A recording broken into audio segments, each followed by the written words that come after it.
ಎಲ್ಲರಿಗೂ V education ಚಾನಲ್ಗೆ ಸ್ವಾಗತ. ಇಂದಿನ ವಿಡಿಯೋದಲ್ಲಿ ನಾವು 9ನೇ ತರಗತಿಯ ಭಾಗ 1ರಲ್ಲಿರುವಂತಹ ಅಧ್ಯಾಯ 5 ನಮ್ಮ ಸಂವಿಧಾನ ಪಾಠದಲ್ಲಿರುವ ಅಭ್ಯಾಸದ ಪ್ರಶ್ನೋತ್ತರಗಳನ್ನು ನೋಡೋಣ. ಫಸ್ಟ್ ಒನ್, ಖಾಲಿ ಬಿಟ್ಟ ಸ್ಥಳಗಳನ್ನು ಸೂಕ್ತ ಪದಗಳಿಂದ ಭರ್ತಿ ಮಾಡಿರಿ. ಮೊದಲನೇ ಪ್ರಶ್ನೆ, ರಾಜ್ಯವನ್ನಾಳುವ ಮೂಲ ಕಾನೂನೇ ಡ್ಯಾಶ್. ಉತ್ತರ ಸಂವಿಧಾನ. ಎರಡನೇ ಪ್ರಶ್ನೆ, ಸಂವಿಧಾನ ರಚನಾ ಸಭೆಯ ಮೊದಲ ಸಭೆ ಡ್ಯಾಶ್ ರಂದು ನಡೆಯಿತು. ಉತ್ತರ ಡಿಸೆಂಬರ್ 9, 1946. ಮೂರನೇ ಪ್ರಶ್ನೆ, ಸಂವಿಧಾನದ ಕರಡು ಸಮಿತಿಯ ಅಧ್ಯಕ್ಷತೆ ವಹಿಸಿದ್ದವರು ಡ್ಯಾಶ್. ಉತ್ತರ ಡಾಕ್ಟರ್ BR ಅಂಬೇಡ್ಕರ್. ನಾಲ್ಕನೇ ಪ್ರಶ್ನೆ, ನಮ್ಮ ಸಂವಿಧಾನವು ಡ್ಯಾಶ್ ಸರ್ಕಾರ ಪದ್ಧತಿಗೆ ಅವಕಾಶ ಮಾಡಿಕೊಟ್ಟಿದೆ. ಉತ್ತರ ಸಂಸದೀಯ.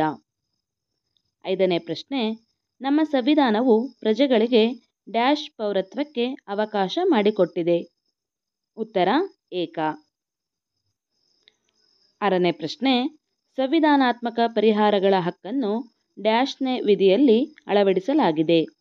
ಉತ್ತರ 32. ಏಳನೇ ಪ್ರಶ್ನೆ, ರಾಜ್ಯ ನೀತಿ ನಿರ್ದೇಶಕ ತತ್ವಗಳನ್ನು ಡ್ಯಾಶ್ ಸಂವಿಧಾನದಿಂದ ಪಡೆಯಲಾಗಿದೆ. ಉತ್ತರ ಐರಿಷ್. ನೆಕ್ಸ್ಟ್ ಒನ್, ಈ ಕೆಳಗಿನ ಪ್ರಶ್ನೆಗಳಿಗೆ ಗುಂಪುಗಳಲ್ಲಿ ಚರ್ಚಿಸಿ ಉತ್ತರ ಬರೆಯಿರಿ. ಮೊದಲನೇ ಪ್ರಶ್ನೆ, ಸಂವಿಧಾನದ ರಚನಾ ಸಭೆಯ ಅಧ್ಯಕ್ಷರು ಯಾರು? ಉತ್ತರ doctor Rajendra Prasad. Next one, ಸಂವಿಧಾನ ಜಾರಿಗೆ ಬಂದಿದ್ದು ಯಾವಾಗ? ಉತ್ತರ ಸಂವಿಧಾನ ಜಾರಿಗೆ ಬಂದಿದ್ದು ಜನವರಿ 26, 1950ರಂದು.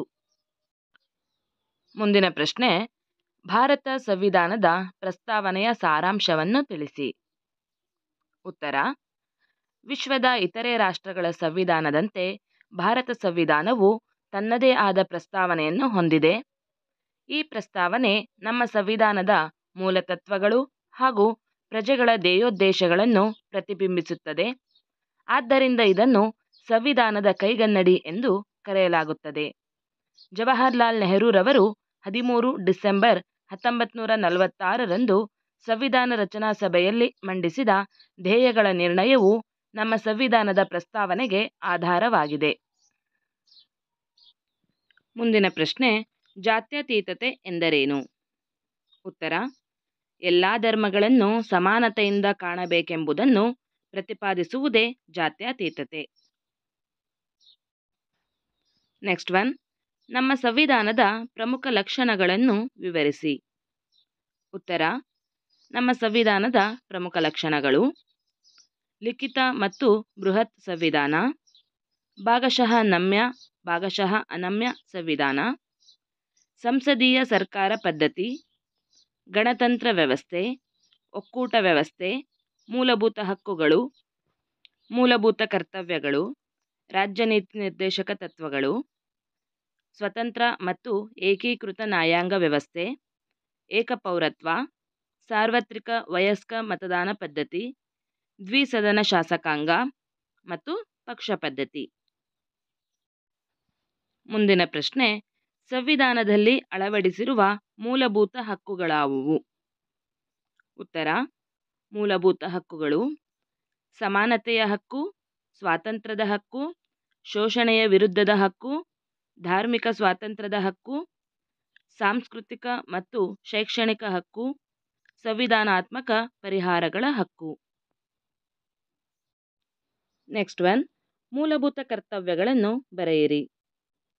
ಉತ್ತರ ಮೂಲಭೂತ ಕರ್ತವ್ಯಗಳು ಈ ಕೆಳಕಂಡಂತಿವೆ: ನಮ್ಮ ಸಂವಿಧಾನ, ರಾಷ್ಟ್ರಧ್ವಜ ಮತ್ತು ರಾಷ್ಟ್ರಗೀತೆಯನ್ನು ಗೌರವಿಸುವುದು, ಸ್ವಾತಂತ್ರ್ಯ ಚಳವಳಿಯ ಸ್ಫೂರ್ತಿದಾಯಕ ಆದರ್ಶ ತತ್ವಗಳನ್ನು ಪಾಲಿಸುವುದು, ಭಾರತದ ಸಾರ್ವಭೌಮತೆ, ಏಕತೆ, ಸಮಗ್ರತೆಯನ್ನು ಕಾಪಾಡುವುದು ಮತ್ತು ರಕ್ಷಿಸುವುದು, ಅಗತ್ಯ ಬಂದಾಗ ರಾಷ್ಟ್ರವನ್ನು ರಕ್ಷಿಸಿ ದೇಶದ ಸೇವೆ ಮಾಡಬೇಕು, ಭಾರತೀಯರಲ್ಲಿ ಸಾಮರಸ್ಯ ಮತ್ತು ಸಹೋದರತ್ವ ಭಾವನೆಯನ್ನು ಬೆಳೆಸಬೇಕು ಮತ್ತು ಮಹಿಳೆಯರ ಗೌರವಕ್ಕೆ ಭಂಗ ತರುವ ಆಚರಣೆಗಳನ್ನು ತ್ಯಜಿಸಬೇಕು, ನಮ್ಮ ಸಂಘಟಿತ ಸಂಸ್ಕೃತಿಯ ಪರಂಪರೆಯನ್ನು ಗೌರವಿಸಿ ರಕ್ಷಿಸಬೇಕು.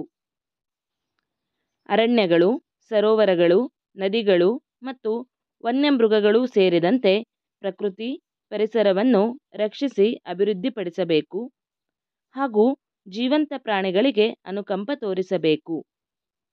ವೈಜ್ಞಾನಿಕ ಹಾಗೂ ಮಾನವೀಯತೆಯ ಗುಣಗಳ ವಿಚಾರಣಾ ಹಾಗೂ ಸುಧಾರಣಾ ಭಾವನೆಯನ್ನು ಬೆಳೆಸಿಕೊಳ್ಳಬೇಕು. ಸಾರ್ವಜನಿಕ ಆಸ್ತಿಯನ್ನು ರಕ್ಷಿಸಬೇಕು ಮತ್ತು ಹಿಂಸಾ ಮಾರ್ಗವನ್ನು ತ್ಯಜಿಸಬೇಕು. ವೈಯಕ್ತಿಕ ಹಾಗೂ ಸಾಮೂಹಿಕ ಚಟುವಟಿಕೆಗಳಲ್ಲಿ ಪ್ರಾವೀಣ್ಯತೆಯನ್ನು ಪ್ರದರ್ಶಿಸಿ ರಾಷ್ಟ್ರದ ಪ್ರಗತಿಗೆ ಶ್ರಮಿಸಬೇಕು. ತಂದೆ, ತಾಯಿ ಅಥವಾ ಪೋಷಕರು 6 ವರ್ಷದಿಂದ 14 ವರ್ಷದವರೆಗೆ ತಮ್ಮ ಮಗುವಿನ ಶಿಕ್ಷಣಕ್ಕೆ ಅವಕಾಶವನ್ನು ಕಲ್ಪಿಸಿಕೊಡಬೇಕು. ಮುಂದಿನ ಪ್ರಶ್ನೆ, ರಾಜ್ಯ ನೀತಿ ನಿರ್ದೇಶಕ ತತ್ವಗಳಾವುವು?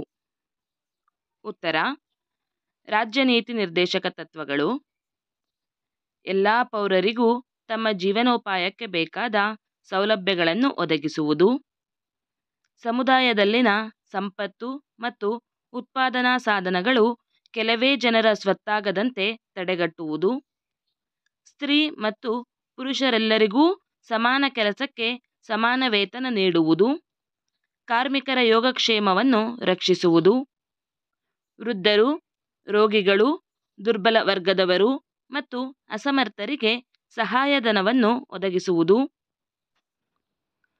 ದೇಶದಾದ್ಯಂತ ಏಕರೂಪದ ನಾಗರಿಕ ಕಾನೂನನ್ನು ಜಾರಿಗೆ ತರುವುದು, 6 ವರ್ಷದವರೆಗಿನ ಎಲ್ಲ ಮಕ್ಕಳಿಗೆ ಬಾಲ್ಯ ಪೋಷಣೆ ಮತ್ತು ಶಾಲಾ ಪೂರ್ವ ಶಿಕ್ಷಣವನ್ನು ಕೊಡಲು ರಾಜ್ಯ ಪ್ರಯತ್ನಿಸಬೇಕು, ಐತಿಹಾಸಿಕ ಸ್ಮಾರಕಗಳು ಮತ್ತು ಸ್ಥಳಗಳನ್ನು ರಕ್ಷಿಸುವುದು, ನ್ಯಾಯಾಂಗವನ್ನು ಕಾರ್ಯಾಂಗದಿಂದ ಪ್ರತ್ಯೇಕಿಸುವುದು, ಅಂತಾರಾಷ್ಟ್ರೀಯ ಶಾಂತಿ ಮತ್ತು ಭದ್ರತೆಯನ್ನು ಕಾಪಾಡುವುದು, ಗ್ರಾಮ ಪಂಚಾಯಿತಿಗಳನ್ನು ಸ್ಥಾಪಿಸುವುದು, ಗ್ರಾಮೀಣ ಹಾಗೂ ಗುಡಿ ಕೈಗಾರಿಕೆಗಳನ್ನು ಪ್ರೋತ್ಸಾಹಿಸುವುದು, ಕೃಷಿ ಹಾಗೂ ಪಶುಸಂಗೋಪನೆಯನ್ನು ವೈಜ್ಞಾನಿಕವಾಗಿ ಅಭಿವೃದ್ಧಿಪಡಿಸುವುದು, ಪಾನ ನಿಷೇಧವನ್ನು ಜಾರಿಗೆ ತರುವುದು, ವೈಜ್ಞಾನಿಕ ಕೃಷಿಯನ್ನು ಪ್ರೋತ್ಸಾಹಿಸುವುದು. ಇದಿಷ್ಟು 9ನೇ ತರಗತಿಯ ಭಾಗ 1ರಲ್ಲಿರುವಂತಹ ಅಧ್ಯಾಯ 5 ನಮ್ಮ ಸಂವಿಧಾನ ಪಾಠದಲ್ಲಿರುವ ಅಭ್ಯಾಸದ ಪ್ರಶ್ನೋತ್ತರಗಳಾಗಿವೆ. ಈ ವಿಡಿಯೋ ನಿಮಗೆ ಇಷ್ಟವಾದಲ್ಲಿ ಲೈಕ್ ಮಾಡಿ, ಶೇರ್ ಮಾಡಿ ಮತ್ತು ಇದೇ ತರಹದ ವಿಡಿಯೋಗಳಿಗಾಗಿ ನಮ್ಮ ಚಾನಲನ್ನು ಸಬ್ಸ್ಕ್ರೈಬ್ ಮಾಡಿಕೊಳ್ಳಿ. ಧನ್ಯವಾದಗಳು.